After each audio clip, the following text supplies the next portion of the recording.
अस्सलाम वालेकुम, खुश आमदीद। और इस व्लॉग में ख़ास तौर पे आज हम डिस्कस करने जा रहे हैं जो सूरत हाल डेवलप हुई है खैबर पख्तूनख्वा में अली अमीन गंडापुर के इस्तीफ़े के बाद, और 9 मुंतखब अभी जिनका जो है इंतखाब किया है खैबर पख्तूनख्वा ने, जो वज़ीर आला है सुहेल आफरीदी के बारे में ज़रा बात हो जाए।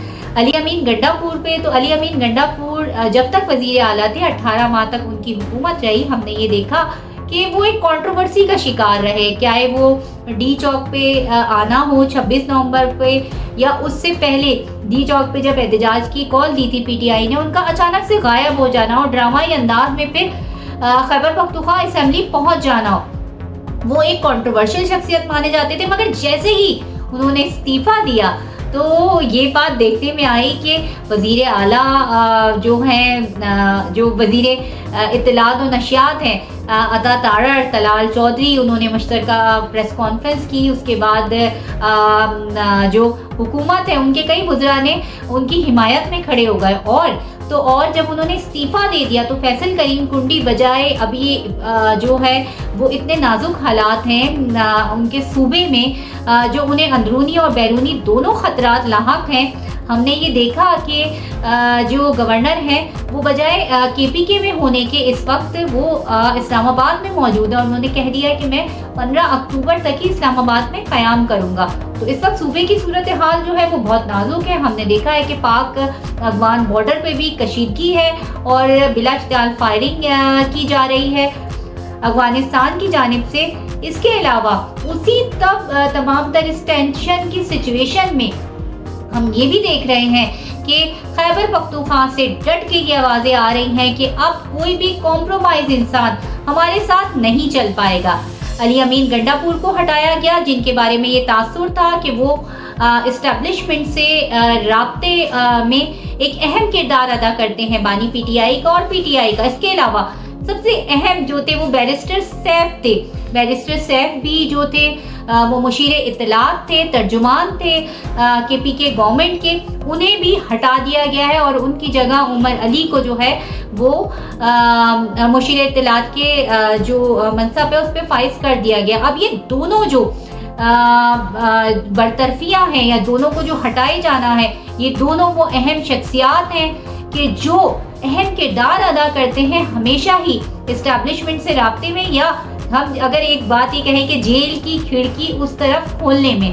तो अब इन दोनों को बरतरफ कर देना क्या इस बात का इशारा है कि अब कोई किसी से जो है किसी भी किस्म के मज़ाकरात नहीं किए जाएंगे? क्योंकि हमेशा इमरान खान का यही मौक़िफ़ रहा है कि वो जो है हुकूमत से मुज़ाकरात नहीं करेंगे, बल्कि वो इस्टेब्लिशमेंट से मुज़ाकरात करेंगे। हमेशा उनकी यही एक ख्वाहिश रही है कि असल वो समझते हैं कि क़ुव्वत उनके पास है, ये इमरान खान का मानना है। इसके अलावा सुहेल आफरीदी को जब DGISPR की प्रेस कॉन्फ्रेंस हुई थी और उनसे सहाफ़ियों ने सवाल पूछा था, तो यही कहा गया था कि सुहेल आफरीदी किसी भी तरह जो है वो हुकूमत और इदारों के लिए एक्सेप्टेबल नहीं है, क्योंकि वो तालिबान के हक में और एंटी एस्टेब्लिशमेंट नारे लगाते रहे हैं।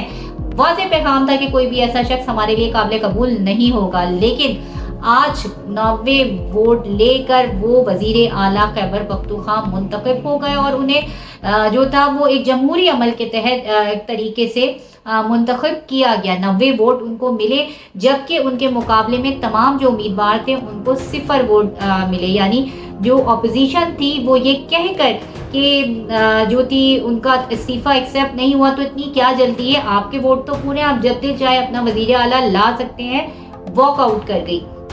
वॉकआउट करना भी एक तरह की इंडिकेशन होता है कि ठीक है आपके वोट पूरे नहीं है, मगर आप मजम्मत तो कर सकते हैं, उस बात को अपोज तो कर सकते हैं, लेकिन वॉकआउट कर जाना भी ये देखा गया है कि एक मफाहिमत और एक इसके होता है कि हाँ चलो जो अब हो रहा है वो हो रहा है, होने दें, इनको करने दें, हम किसी भी कार्रवाई का हिस्सा नहीं बनेंगे। दूसरी बात ये है कि आज उन्होंने जो पहली तकरीर की है और उस तकरीर को देखते हुए ये सवाल उठना गैर फितरी बिल्कुल भी नहीं है कि क्या ऐसा वज़ीर आला इस नज़रियात, इस ख्यालात और इस टोन का वज़ीर आला कब तक खैबर पख्तूनख्वा पे जो है वो हुकूमत कर पाएगा। उन्होंने अपनी तकरीर का शुरुआत इस तरह से की कि میں کسی جنگ میں نہیں بلکہ عشق عمران میں مارا جاؤں گا. افغانیوں کے لیے انہوں نے بڑی کلیئر لائن دی اور یہ بھی کہا کہ افغانستان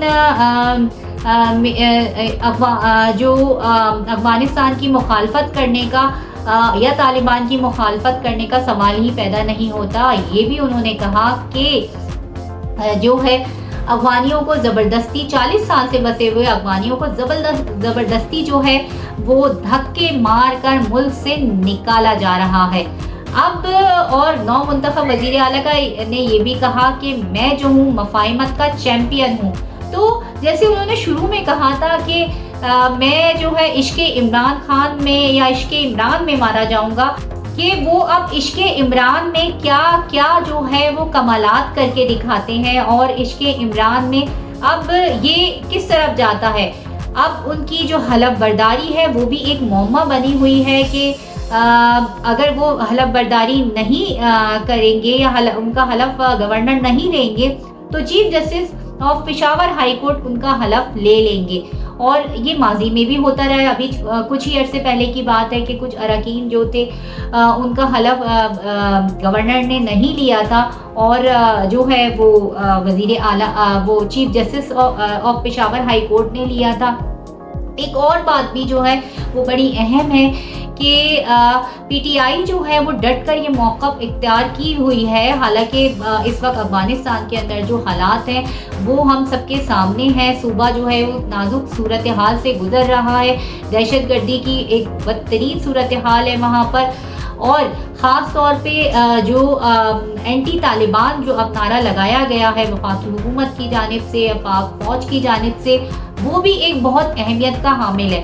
اگر اس تمام تر صورتحال کو کے پیش نظر اگر کوئی نیشنل سیکیورٹی کمیٹی کا اجلاس ہو جاتا ہے تو کیا یہ وزیر اعلیٰ جو کہ کہتے ہیں کہ میں نہ وفاقی حکومت کو مانتا ہوں، نہ میں اسٹیبلشمنٹ کو مانتا ہوں، نہ میں آرم فورسز کے کسی کو مانتا ہوں، میں صرف عوام کو مانتا ہوں، عوام نے مجھے منتخب کیا، یا میں صرف عمران خان کو مانتا ہوں. تو اس نظریات اور اس خیالات کے ساتھ جو ہے اس طرح کا وزیر اعلیٰ کوئی نیشنل کمیٹی سیکیورٹی کمیٹی کے اجلاس میں بیٹھ سکے گا اور اس کی یہ ٹون ہوگی تو کس طرح سے وہ سارے معاملات کو لے کر آگے چلے گا. بہرحال مجھے یہ لگتا ہے کہ اچانک سے کچھ اس طرح کی سراؤنڈنگز، اس طرح کی کچھ ماحول پیدا کیا جائے گا کہ وزیر اعلیٰ جو منتخب اب ہو گئے ہیں ان کی حلف برداری میں رکاوٹ ڈالی جائے گی یا ان کو اس کو کنٹینیو کرنے کے لیے کوئی قانونی راستہ اپنایا جائے گا. یقیناً آپ کے ذہن میں آ رہا ہوگا کہ قانونی راستہ جو ہے وہ ایک ہی بچتا ہے اور وہ ہے گورنر راج کا. گورنر راج یوں تو جو ہے وہ اس کی آئین میں جگہ موجود ہے، مگر یہ عمل اسی طرح ہے جیسے ہمارے مذہب میں آق اور طلاق کی جو ہے وہ جگہ موجود ہے، مگر اس عمل کو اللہ تعالیٰ نے ناپسندیدہ قرار دیا ہے. اسی طرح گورنر راج کے بارے میں بھی یہی خیال کیا جاتا ہے کہ یہ ملک اور قوم کے لیے ایک ناپسندیدہ عمل ہے. لیکن پنجاب میں ہم دیکھتے رہے ہیں کہ گورنر راج لگا تھا اور اس کے بعد جو صورتحال جو پیدا ہوئی تھی وہ ہم سب کے سامنے ہے. اب سوال یہ ہے کہ کیا خیبر پختونخوا میں گورنر راج لگنے جا رہا ہے؟ کیا فیصل کریم کنڈی جو اسلام آباد میں موجود ہے، کئی دنوں سے اپنا صوبہ چھوڑ کر صرف 3 گھنٹے کی مسافت ہے، 2 گھنٹے کی مسافت ہے اسلام آباد سے پشاور کی، لیکن وہ یہاں پر موجود ہیں. کیا ان کی یہاں پر موجودگی کسی نئی بحران کو جنم دے رہی ہے؟ اور جو انہوں نے وجوہات بتائی ہیں وہ بالکل بھی ایکسیپٹیبل نہیں ہے، بالکل بھی ماننے کو اس کو عقل تیار نہیں ہوتی کہ جو ہے وہ سائن میچ نہیں ہو رہے ہیں، سگنیچرز میچ نہیں ہو رہے ہیں. تو کیا ہوا، علی امین گنڈا پور 2 منٹ میں آ کے کوئی نئے سگنیچرز نہیں کر سکتے؟ اور جب ایک انسان اپنے منہ سے کہہ رہا ہے کہ میں وزیر اعلیٰ نہیں رہنا چاہتا، اپنے منہ سے یہ بات کہہ رہا ہے کہ میں اس عہدے سے مستعفی ہو گیا ہوں، اب چاہے کوئی کتنا بھی زور لگا لے یا بانی پی ٹی آئی بھی انہیں کہہ دے تو وہ نہیں آئیں گے. تو کیا اس کا کہا ہوا کوئی اہمیت نہیں رکھتا؟ اب آگے کیا ہونے جا رہا ہے ایک نئے ویلاگ میں آپ کے ساتھ حاضر ہوں گے. جب تک کے لیے مجھے دیجیے اجازت. اپنا اور اپنے چاہنے والوں کا بہت زیادہ رکھیے گا خیال. اللہ حافظ.